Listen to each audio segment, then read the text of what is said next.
இந்த 60ஆம் கல்யாணம் எதுக்கு பண்றாங்க? இதோட அர்த்தம் என்ன? கொஞ்சம் சொல்றீங்களா? தமிழ்ல மொத்தம் 60 வருஷம் இருக்கு. நாம பிறந்து 60 வருஷம் கழிச்சு நாம பிறந்த அதே வருஷம் திரும்பி வரும்.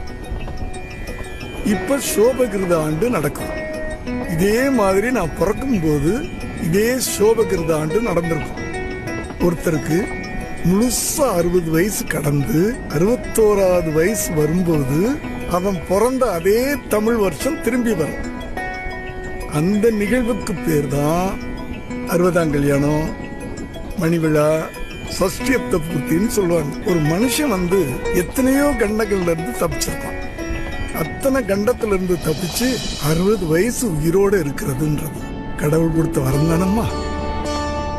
அதுக்கு கடவுளுக்கு முதல்ல நன்றி சொல்லணும். ரெண்டாவது, எந்த பிள்ளைங்களும் அப்பா அம்மா கல்யாணத்தை பார்த்துருக்க மாட்டாங்க இல்லையா? அந்த பிள்ளைங்களுக்கு பெத்தவங்க எல்லாமா இருந்து எல்லா கடமையும் பண்றாங்க இல்லையா? அதே பிள்ளைங்க